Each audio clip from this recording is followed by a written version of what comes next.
जो बहुत सोता है उसको कभी योग सिद्ध नहीं होता। सच्ची मानिए, 3 घंटे नींद में काम हो जाता है, अधिक से अधिक 4 घंटे। ये सोना हमारे लिए बहुत हानिकारक है और ये सोना हमारे लिए लाभदायक भी है। दोनों बात समझना।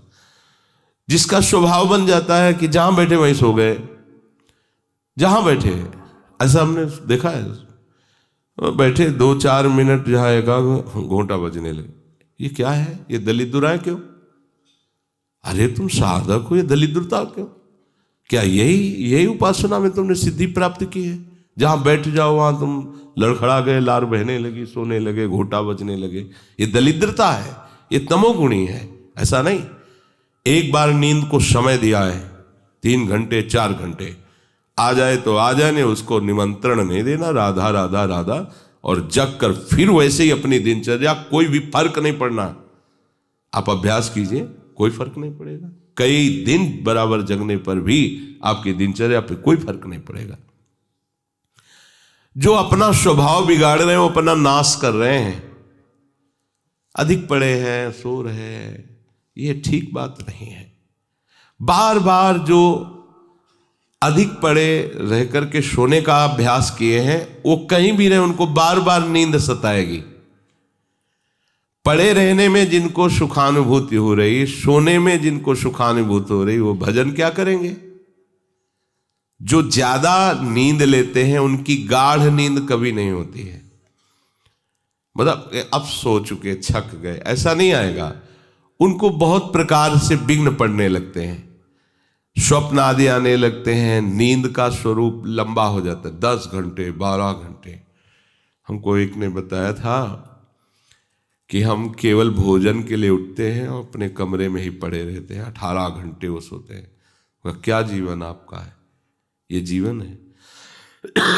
सोना बहुत हानिकारक है। अरे हम परमार्थ के पति के, जितनी बार नाम जप कर लिए वो हमारे बैंक में जमा हो गया। सो के क्या बर्बाद करना है? 3 घंटे 4 घंटे, इसके 5-6 घंटे वो उनके लिए है जो बहुत श्रम परायण है, परिश्रम करते हैं शरीर से, साधक के लिए नहीं।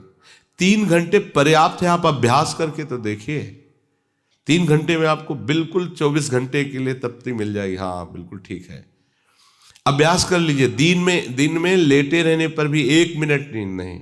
अभ्यास कीजिए। अभ्यास अमृत है और अभ्यास ही मृत्यु है। आपने जैसा अभ्यास कर लिया, अमृत का अभ्यास किया तो अमृत है, और मृत्यु का अभ्यास किया तो मृत्यु है।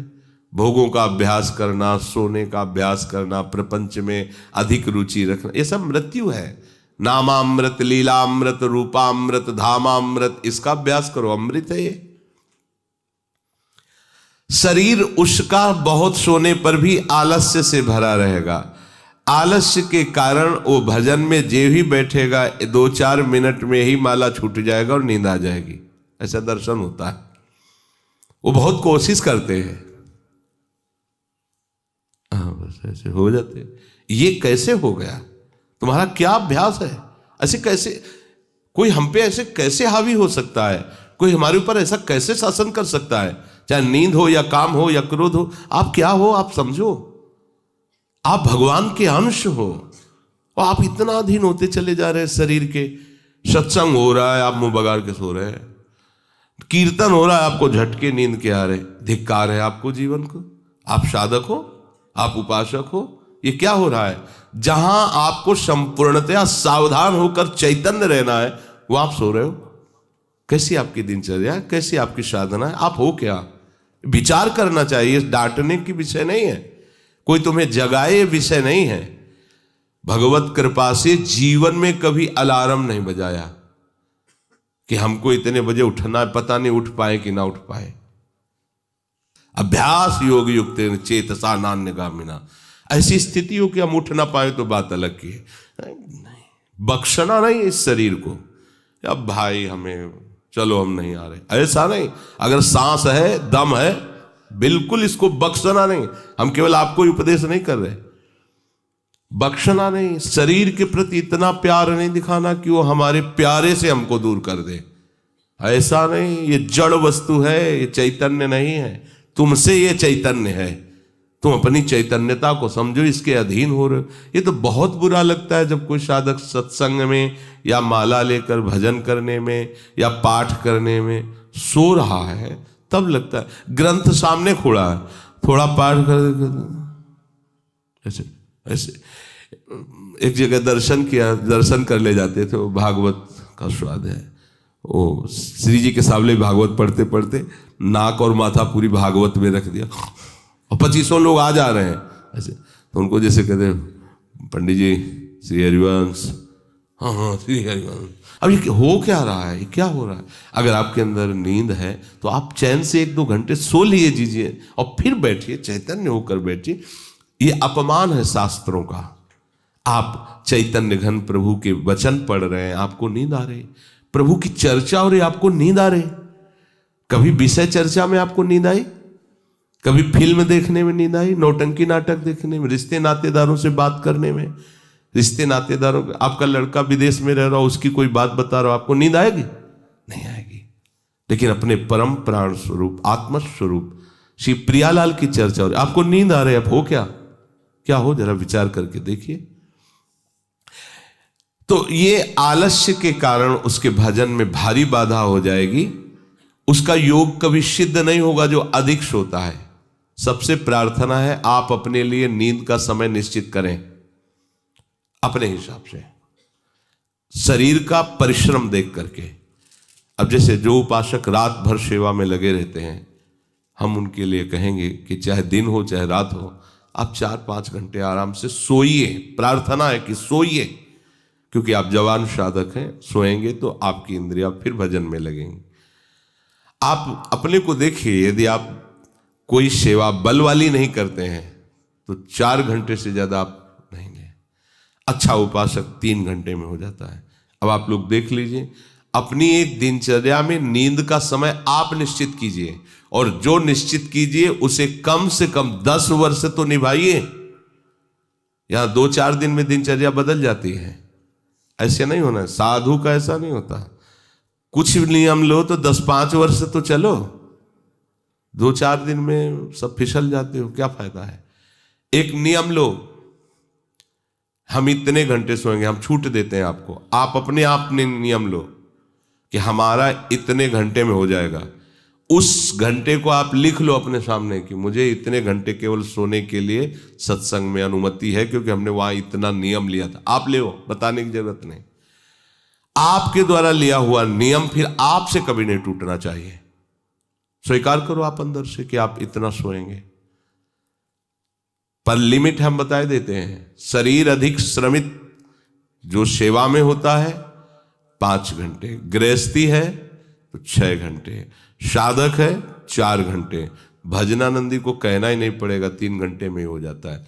इसी के अंतर्गत आप चयन कर लीजिए। 6 से 7 में मत बढ़ना, क्योंकि सत्संगी हो, इतना भारी श्रम तुमसे नहीं होता।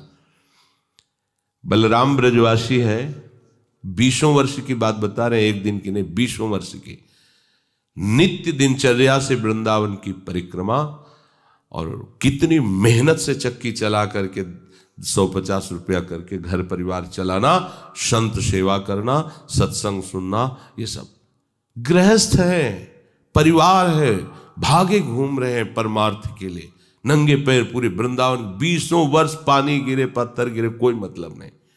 इतनी इतनी एड़ी फट गए एकदम। अब उनको क्या कहोगे? साधु नहीं कहोगे तो क्या कहोगे? ब्रजवासी हैं, रात दिन प्रभु का नाम स्मरण, सत्संग, परिक्रमा सब कर, और मेहनत उठा उठा के बोरा भर बेचना, उसमें कहीं 10-20-50 रुपया बचा लेना, परिवार का पोषण करना। आपके लिए तो कोई सेवा ऐसी नहीं मेहनत वाली, फिर आप इतना लंबा सफर कैसे सोच सकते हैं? वो गृहस्थ होते हुए 2-2:30 बजे जगते हैं, तब अपनी दिनचर्या पूरी करते हैं। हो सकता है रात्रि के 10-11 बज जाते हो, दिन में वो चक्की में रहते, कब सोते होंगे? और 20 वर्ष की दिनचर्या हम उसकी बता रहे हैं। आप विचार करो, आप साधक हैं, आप विरक्त हैं, या आप संसार से निवृत्त होकर वृंदावन वास करें, आप कितना सोते हैं? ये बंद करो, शरीर को सुखी करना बंद करो। ये शरीर को सुख देने की बात महादुख मोल लेना है। निश्चित करो आप अपने समय को सोने का। कर लिया? हाँ, अपना समय निश्चित करो। जो समय निश्चित किया हो, 4 घंटे, 5 घंटे, 6 घंटे, ये धाम है, यहां झूठ नहीं चलेगा। अगर 6 घंटे निश्चित किया तो 6.25 घंटे नहीं होना चाहिए। उसी को आप विभाजित कर लीजिए, 4 घंटे रात्रि में सो लीजिए, 2 घंटे दिन में सो लीजिए। आपको अगर 6 घंटे सोना है, 4 घंटे सोना है, 3 घंटे आप रात्रि में, 1 घंटे दिन में विश्राम। अगर आपका रात्रि में हो जाता है तो दिन में विश्राम की जरूरत नहीं। आपको इस पर आना पड़ेगा। आपसे कांच छुड़वा रहे हैं, मणि पकड़ा रहे हैं आपको, घाटे का सौदा। आप क्या कर रहे हो? मणि देकर कांच खरीद रहे हो, और आपका कांच छुड़वा के मणि।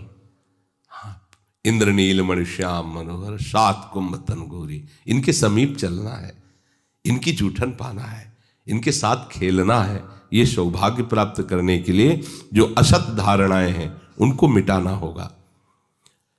जागृतो नैव चार्जुन, ये तो अधिक सोने वाले की बात हुई। अब कह रहे हैं अधिक जागने वाले को भी सिद्धि प्राप्त नहीं होती।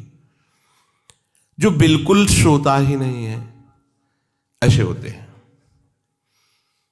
पूरी पूरी रात चली गई नाम कीर्तन में, पूरी पूरी रात चर्चा में चली गई, 2-2, 3-3 जन केवल बैठ गए और प्रभु की पूरी रात चली गई। सामने योग वाशिष्ठ रखा हुआ है, उसी पे चर्चा हो रहा है। कैसा नशा! तो आप क्या समझो, उसमें नींद आएगी क्या? जो इंद्रियों को खुराक मिलनी चाहिए वो मिल जाती है। बड़े बड़े महापुरुषों को देखो, राय रामानंदाचार्य जी, राय राम, उनका आता है ना महाप्रभु चैतन्य देव, पूरी पूरी रात चर्चा हो रही, पूरी पूरी रात कीर्तन हो रहा है। क्या होता कि सुबह सब ऐसे लुढ़के हैं नींद में? नहीं, यहां उनकी बात हो रही है जिनकी अभी रुचि भजन में नहीं हुई है। उनको समय से सो जाना चाहिए, समय बर्बाद नहीं करना है। जो नींद का समय दिया है उसमें नींद आए या ना आए, हमें सोने के लिए नहीं लेटना है। जब लेटे, देखा हाँ इस समय से इतना समय लेटने में देना है, नाम शुरू किया, तन्मय हो गए। जब नींद आई, जब आंख खुली बस फिर मंत्र में तन्मय फिर लग गए। ये भजन है, इसको ऐसे प्रमाद में मत डालिए। यहाँ दिनचर्या हो गई, अब पड़े हैं, करवट बदल रहे हैं, समय निकलता चला जा रहा है, आज सत्संग में क्यों नहीं आए, सो गए थे, ऐसा नहीं होना चाहिए। जो बिल्कुल नींद नहीं लेता उसका अभ्यास ठीक नहीं होगा, वो निरंतर भजन में बाधा पहुंचा देगा। जो ऊंचाई पर चढ़े हुए महापुरुष हैं वो सत्संग और नाम कीर्तन और भगवत चिंतन से ऐसी सामर्थ्य प्राप्त कर लेते हैं कि वो कई दिन भी ना सोए तो उनको विक्षेप नहीं होगा कि परेशान है, इनको तो नींद ही नहीं आई है। क्योंकि उनके जागने में इंद्रियों को वो सब मिल जाता है जो सांसारिक पुरुष को नींद में इंद्रियों को विश्राम मिलता है, उनको भजन में मिल जाता है। परंतु उस स्थिति तक पहुंचने के लिए समय से सोना आवश्यक है। जब विश्राम और इंद्रियों को खुराक नींद की मिल जाती है तो वो भजन में हमारा ज्यादा सहयोग करते हैं। इसलिए उचित समय निश्चित करो नींद का, और उतना ही आप उसको शयन के लिए दो, नींद आए या ना आए, ठीक समय पर उठ जाओ। उठने की प्रवृत्ति का होता है कि सबसे पहला काम, जहां आपकी घड़ी पे दृष्टि गई कि हमारा समय उठने, तो सबसे पहले बिस्तर से हट जाओ। आप ओढ़े हो उसको तुरंत हटाओ। गर्मी है, आप पंखा एसी जो भी चला, तुरंत पहले उसको बंद करो। सुविधाओं को पहले हटाओ, फिर बैठ जाओ। कुछ देर नाम जप, गुरुजनों का चिंतन, फिर अपनी दिनचर्या प्रारंभ। जो कंबल में ऐसे रजाई में ओढ़े ओढ़े ही सोच रहे अभी तो 2 बजने में 10 मिनट बकाया, 10 मिनट में उठ जाएंगे, तो ऐसा वो विक्षेप हो जाएगा कि वो 2 घंटे आपको समझ में नहीं आएंगे। फिर 4 बजे आप उठो, 4 तो 4, बहुत गलती हो गई। ऐसे नहीं किया जाता। अपने लोगों ने ऐसे अभ्यास नहीं किया, तुरंत फेंको, तुरंत खड़े हो गए। पता है कि बैठेंगे तो नींद आई जाएगी, चलते हुए भगवत स्मरण कर रहे हैं, जल पिया, शौच स्नान अपनी दिनचर्या में। ये चित्त हमारे वश में नहीं, हम चित्त के वश में है। जो चिंतन कराता है हम वही। कल एक उपासक प्रश्न कर रहे थे कि कभी कभी हमारा मन कहता है हम निहाल हो गए, कभी कभी मन हमको कहता कि कुछ नहीं मिला। तो तुम मन को गुरु माने हो क्या? मन को आराध्य देव माने हो क्या? मन को अपना मित्र माने हो क्या? ऐसे सलाहकार की क्या बात कि कभी कभी कहता है तुम जीवन मुक्त हो गए, कभी कभी कहता है तुम विषयी हो। उसकी बात थोड़ी माननी है। वो अपनी स्थिति बता रहा है, मन तुम्हारी स्थिति नहीं बता रहा है। जब कभी भगवदानंद में तो मन कहता निहाल हो गया, और जब विषयानंद में तो लगता मैं फंस गया। तो तुम उसको देखने वाले हो, तुम उसको चलाने वाले हो, तुम ही से वो चल रहा है तुम्हारी शक्ति से, तो तुम रो काहे को रहे हो, व्यथित क्यों? मतलब कोई भी प्रश्न करने के पहले आपने चिल्ला के रो दिया, अब सब प्रश्न का रहस्य नहीं मिल पाएगा आपको, क्योंकि पहले ही देख लिया कि आप नहीं। गंभीर, किसी संत के पास जाने के लिए पहले गंभीरता पूर्वक प्रश्न करो। कोई भावुकता की बात आ रही है, आप रो देते हो तो अच्छी बात है।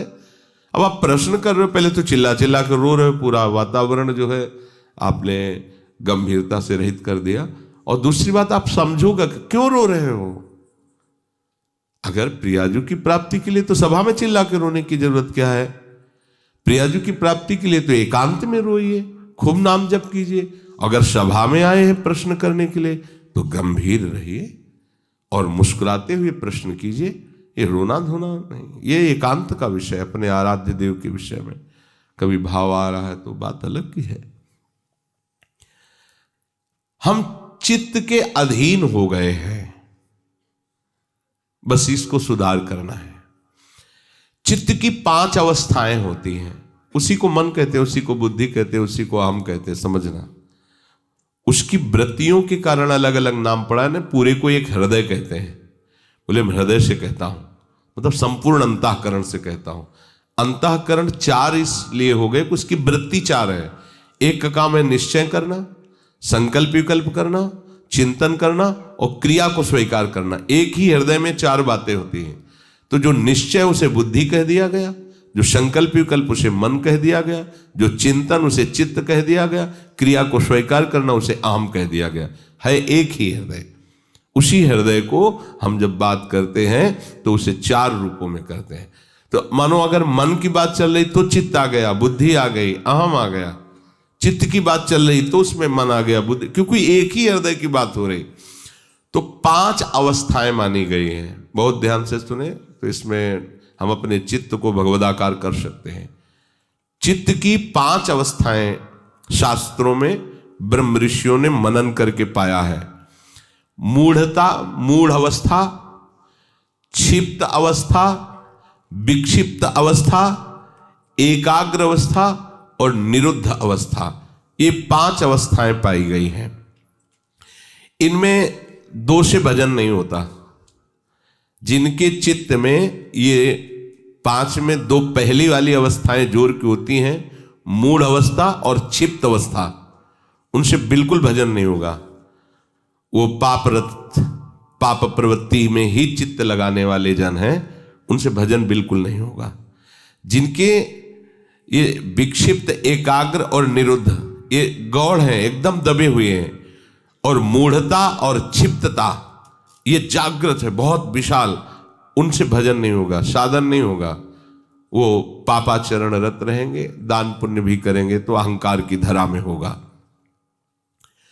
अब यहां से शुरू होता है साधन। विक्षिप्त से कभी भजन होता है, कभी विषय चिंतन होता है। ये विक्षिप्त चित्त का होता है।